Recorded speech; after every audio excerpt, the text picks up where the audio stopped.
तुमसे अगर लोन चुकता नहीं हो रहा है, तुम अगर परेशान हो और इस लेवल पर परेशान हो कि आत्महत्या करने तक की नौबत आने लगी है, तो आत्महत्या मत करना, तुम्हारा लोन हम चुकता करेंगे, लेकिन लड़ाई तो तुमको ही लड़नी पड़ेगी ना।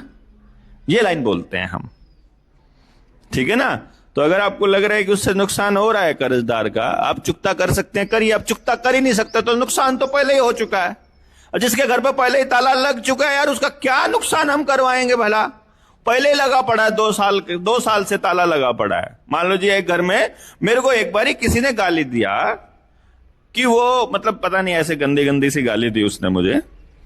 तो मैंने बोला कि उस आदमी ने मुझे गाली दी, वो तो यार गाली नहीं देना, उसको तो नहीं गाली देनी चाहिए। वो बोला उसने मेरा नुकसान करा दिया बलारा ने। मैंने कहा क्या नुकसान क्या कराया था? बोला मेरे को जेल हो गई और वकील का खर्चा अब मोर्चा वकील भी नहीं दे रहा है। जेल हो गई। फिर मैंने उसे बात बताई। मैं कहा देखो असली कहानी ये थी, उसके मकान पे 2 साल से ताला लगा पड़ा था।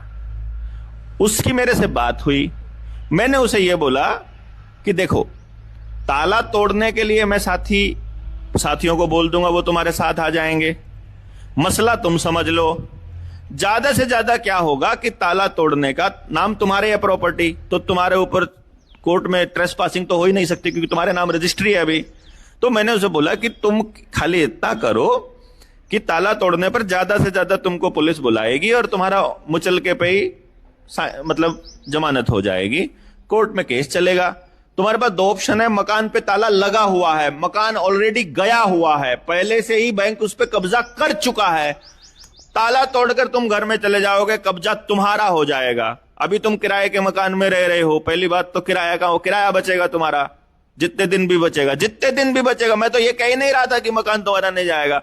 मैंने बोला जितने दिन तुम्हारा 6 महीने से तुम्हारा काम चल गया तो 6 महीने का किराया बचेगा। 6 महीने का किराया वकील को दे देना, ठीक है। 6 महीने का जो किराया बचा वो वकील को दे देना और मकान पे कब्जा है। अब कम से कम उम्मीद तो बचेगी कि मकान बचेगा। पहले तो 0 उम्मीद से मैं तुम्हें +1 पे लेकर आया हूं और फिर भी वो कह रहे हैं कि नहीं, कह रहे नहीं वो आता नहीं है हमारे यहां जब कब्जा कार्रवाई होती है। मैंने उसे बोला भाई मेरे को परमात्मा ने एक शरीर दे रखा है और 24 घंटे दे रखे हैं।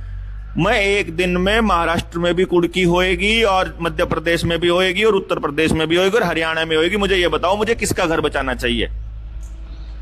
या मान लो ये 4 लोग बैठे हुए हैं, चारों मेरे दोस्त हैं, चारों का मकान कुड़की होना है, सेम तारीख पे होना है, मैं बताओ किसका बचाऊं इनमें से?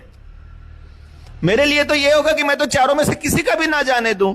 इसीलिए मैं बोल रहा हूं कि यार तुम अपने एरिया में टीम तैयार करो, तुम अपने एरिया में करो। हम इधर से आवाज लगाएंगे कि साथी वहां पहुंचो, खबर मेरे को इस्तेमाल करो आप साथियों तक आवाज पहुंचाने के लिए। मेरा इस्तेमाल ऐसे मत करो कि अपनी दुकान खोलने के लिए, अपने साथी जोड़ने के लिए उसका इस्तेमाल करो। मैं तो कह रहा हूं यार ठीक है कर लेना, बाद में कर लेना, पहले इस लड़ाई इतनी बड़ी है इसको तो लड़ लो। तो मेरे को यह समझ में नहीं आया कि लोगों में यह इंप्रेशन कैसे चला गया कि देवेंद्र ये कह रहा है कि तुम लोन मत भरो। मैंने ऐसा कभी नहीं कहा कि तुम लोन मत भरो। मैंने कहा तुम्हें अगर यह लगता है कि तुम्हारे साथ गलत हो रहा है तो तुम इस लड़ाई को चालू करो, तुम ये लड़ाई लड़ो मेरे साथ, है ना? कि भाई गलत है कि सही है? और अगर लड़ाई लड़नी है तो टेस्टिंग तो करना पड़ेगा ना। अब मेरे पास जो गाड़ी है, अब मेरे नाम पे तो लोन होता नहीं है। मैं तो बैंक में चला जाऊं, बैंक मैनेजर हाथ जोड़ लेता है, तुमको लोन? अरे बाबा हमको मरना है क्या? तुमको 10 रुपए भी लोन नहीं देंगे। मेरे को मेरी शक्ल देख करके वो बोलते ये अभी एक वो सड़क पे चलता हुआ मिल गया, वो मैनेजर था, मैं नाम ब्रांच का नाम नहीं बताऊंगा उसका, क्यों नाम आ जाएगा बेचारे का। उधर बैंगलोर में उनकी वो है हेड ऑफिस है, मेन ब्रांच। उसका फोन आया मेरे को, मैं सड़क पे जा रहा था, मेरे को रोक लिया। हाँ बलारा जी? मैं कहा हाँ बताइए। नमस्ते, मैं सुनता हूँ आपको। बोलते ठीक बात। थोड़ी देर बात में बोला मैं इस बैंक का मैनेजर हूँ। मैं कहा अच्छा ठीक पानीपत में बैठते हैं हम।